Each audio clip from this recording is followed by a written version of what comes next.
Hi hello అందరికి నమస్తే. రాజకీయాల్లో ఎవరైనా సరే ఒక మాట ఇస్తే ఆ మాట మీద నిలబడి ఉండడం చాలా చాలా తక్కువ.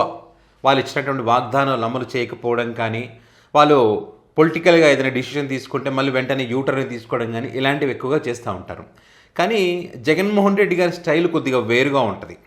తను ఓడిపోతానని చెప్పినప్పటికీ కూడా మరి ఇలాంటి ఒక అబద్ధం చెప్తే మనం గెలుస్తామని చెప్పినా కూడా తను ఏదైతే మాటకు కట్టుబడి ఉంటాడో దాని ప్రకారమే జగన్ గారు ముందుకు వెళ్తూ ఉంటారు. సో ఇప్పుడు దానికి ఎగ్జాంపుల్స్ అనేక ఎగ్జాంపుల్స్ మనం చూసాం. 2014లో రుణమాఫీ చేస్తామంటే మనం గెలుస్తామని చెప్పినా కూడా ఆ అబద్ధాన్ని నేను చెప్పలేను, ప్రజలను మోసం చేయలేనని చెప్పి జగన్ గారు ఏదైతే చెప్పారో అక్షరాల చంద్రబాబు నాయుడు గారు అదే హామీ ఇచ్చి ప్రజలను మోసం చేశారు. ఎందుకంటే అది సాధ్యం కాదు అని చెప్పి జగన్ గారు చెప్పారు, దానికి కట్టుబడి ఉన్నారు. అదేవిధంగా 2019 ఎన్నికల్లో తను ఏదైతే చేస్తానో అది మాత్రమే చెప్పాడు. 2024 ఎన్నికలకు వచ్చేసరికి మరి చంద్రబాబు నాయుడు గారు అంతకన్నా మించి చేస్తానని చెప్పారు.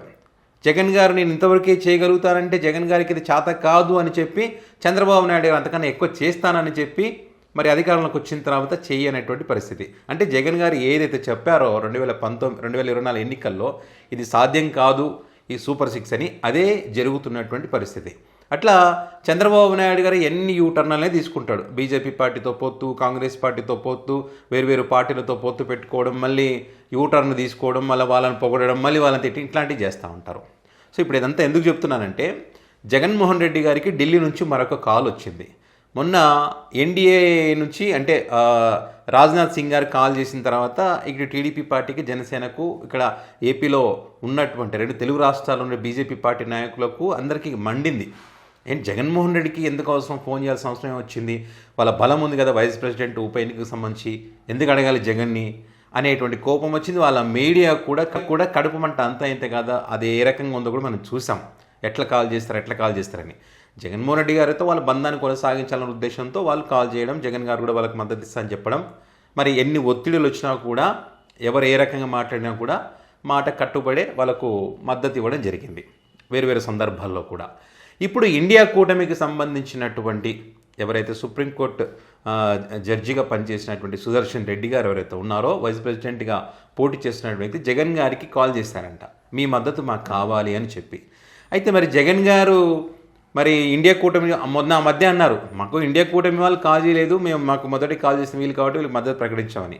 సో వాళ్ళు కాల్ చేస్తే ఏ రకంగా మరి రిప్లై ఉంటుందని చెప్పి అందరూ భావించినటువంటి క్రమంలో జగన్మోహన్ రెడ్డి గారు మరి సుదర్శన్ రెడ్డి గారికి సంబంధించి మీరంటే మాకు గౌరవం ఉంది, ఆల్రెడీ పొలిటికల్గా ఒక నిర్ణయం మేము తీసేసుకున్నాం, మిమ్మల్ని అభ్యర్థిగా ప్రకటించక ముందే మాకు వాళ్ళు ఎన్డీఏ కాల్ చేశారు కాబట్టి మేము వాళ్ళకి మద్దతు ప్రకటించాము.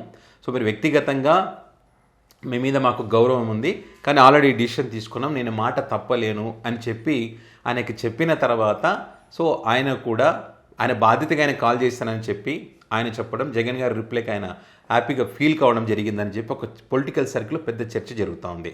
సో ఇక్కడ జగన్ గారికి అదేవిధంగా చంద్రబాబు నాయుడు గారు ఇద్దరిని కంపేర్ చేస్తూ, అదే చంద్రబాబు నాయుడు గారు అంటే యూటర్న్ తీసుకునే అవకాశం ఉంటుంది, కానీ జగన్మోహన్ రెడ్డి గారు ఎంత ఒత్తిళ్ళు వచ్చినా కూడా, ఎంతమంది ఎన్ని రకాలుగా మీడియాలో రకరకాలుగా కామెంట్ చేసినా, మాట్లాడినా, రెచ్చగొట్టే విధంగా చేసినా కూడా తను ఏదైతే నిర్ణయానికి కట్టుబడి ఉంటాడో ఆ నిర్ణయం ప్రకారమే కష్టమైన నష్టమైన ముందుకు వెళతారు అనడానికి మరొక ఎగ్జాంపుల్ ఇది. అండ్ అదేవిధంగా జగన్మోహన్ రెడ్డిని వీళ్ళు ఎవరైతే 11 సీట్లు జగన్ పని అయిపోయిందని ఎవరైతే కామెంట్ చేస్తూ ఉన్నారో, మరి ఢిల్లీలో జగన్మోహన్ రెడ్డి గారి యొక్క కెపాసిటీ ఏంటి, జగన్మోహన్ రెడ్డి గారి స్టామినా ఇంకా ఉంది, జగన్ గారి రాజకీయం భవిష్యత్తులో ఏ రకంగా ఉండబోతుంది అనేటువంటి అంచనాలు మరి నేషనల్ పార్టీకి తెలుసు కాబట్టే మరి ఇక్కడ ఎంత బలం ఉన్నా ఎన్డీఏ జగన్ గారిని దూరం చేసుకోలేకపోతుంది. అదేవిధంగా మరి అక్కడ ఎన్డీఏకి మద్దతు ఇచ్చారని తెలిసినా కూడా ఇండియా కూటమి జగన్ గారికి ఫోన్ చేయడం అనేటువంటి ఈ 2 కీలక అంశాలు ప్రధానంగా ఇప్పుడు పొలిటికల్ సర్కిల్లో పెద్ద ఎత్తున చర్చ జరుగుతూ ఉంది. అంటే జగన్మోహన్ రెడ్డి గారి విషయం గురించి కానీ, వైసీపీ పార్టీ యొక్క ప్రాముఖ్యత గురించి కానీ తగ్గించడానికి లేదు, వీళ్ళ ప్రభావం రానున్న రోజుల్లో ఖచ్చితంగా ఉంటుంది అనడంలో ఎలాంటి సందేహమే లేదనేటువంటి అభిప్రాయాలను రాజకీయ విశ్లేషకులు వ్యక్తం చేస్తున్నటువంటి పరిస్థితి.